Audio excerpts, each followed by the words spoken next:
So a few quick reactions. You may have seen the news that Boeing have just announced that the CEO of the company is out, together with the head of one of the main operating units, the commercial airplane division, and the chairman of the board. Now, why is this significant? Why do we care? Well, what's interesting about this is the fact that in a couple of places now, we've been looking at what's been going on at Boeing.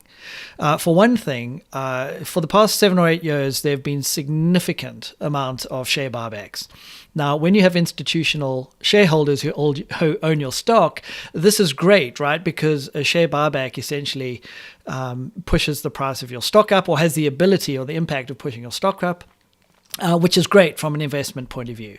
But that means that that money that was then spent to buy back shares was not spent on investing into the business. So what we now have is a business that, as we can see, there's a lot of spotlight that's been put on what created the issues that Boeing is facing. Is it the culture or a lack of safety? There's a theme, certainly not unsubstantiated, that there's been a really big shift, not necessarily away from quality, but has emphasized profitability and margin, EBITDA. Now, that focus needs to be held together with a focus on quality. And it's pretty clear that one of those has now superseded the other, that we went through share buybacks, we invested money in buying back our shares as opposed to necessarily innovating or doing other work that might have made for an environment that was more friendly to raising issues. The Boeing are now dealing with a couple of things. They do not have a CEO.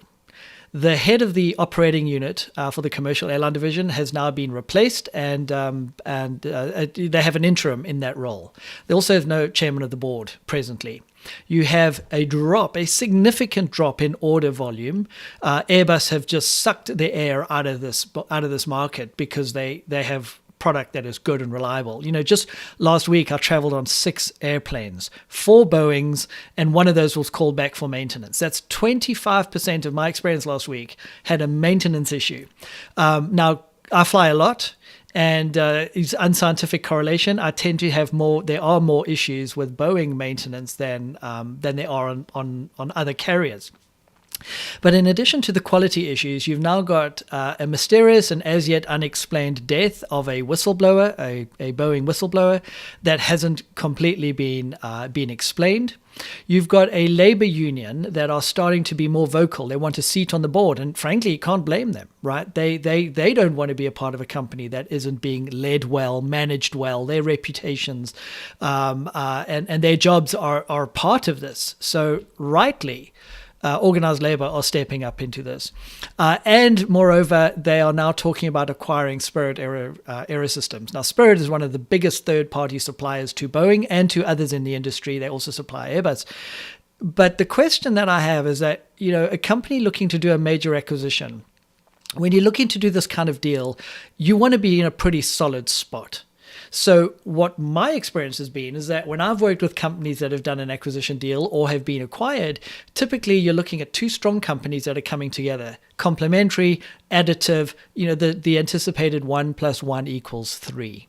But what we're seeing here is Boeing, which is really under pressure, right? It's under pressure from investors. It's under pressure from its customers. Airlines have declined to purchase. If you look at the order books right now, Airbus is head and shoulders ahead of Boeing. There's a ton of white space in the difference between the order book. So customers are sort of looking twice. They've had to change schedules for Boeing planes that need to be inspected. The FAA are, as the regulator, are kind of on board with this to see what's going on. So you've got a ton of pressure at Boeing, with a vacuum in the CEO suite, and frankly, a leadership team that has to come together really fast to acknowledge the issues, get ahead of them, and confront them. And they're now going to start talking about potentially acquiring or integrating Spirit. Maybe not the best of times to be doing this, but you dealt with the cards that you have. my recommendation to Boeing would be, it might be financially advantageous to go after a deal with Spirit and through a process of sort of reverse integration acquire that supplier. But is it ultimately going to make you safer, better, more reliable, more dependable? Because frankly, that's what we all care about when we travel on a Boeing. So breaking news today, just a couple of thoughts and reactions. There's a ton going on, and the leadership team are going to be really challenged to come together quickly, fast, but also to demonstrate that decisiveness, bring labor into the conversation. We're not making planes without people, so let's bring those people into the conversation to help us get the product out faster, better. If Boeing want to have a good shot at recovering fast, I think they will recover.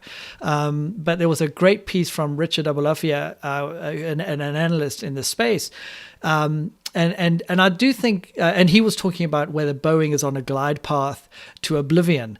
I'm not sure that Boeing will go out of business entirely, but I think for them to really rectify the situation and to get back on board fast, it's going to require that they address this situation, and frankly, with a healthy dose of courage and determination, humility as well, which is not what the former CEO had mentioned when acknowledging these issues. We need to have humility, transparency, and identify what the problems are. But this team now is even more challenged without the CEO and with an interim leader in this space. They're going to need to take accountability for things that might have happened without them being there, that weren't on their watch. That's not always easy. It's not always easy for the ego. It's not always easy for the team. But bring them together fast. Create some real alignment about the issues that need to be solved. Address them fast to restore the confidence and to restore the credibility at Boeing, so that we all can. What's that saying? If I'm going, it's on a Boeing. We need to get back to that point, or Boeing need to do their very best to demonstrate that they are worthy of being the plane that we choose to fly on. All right, that's it for this morning. All the best to Boeing and the team.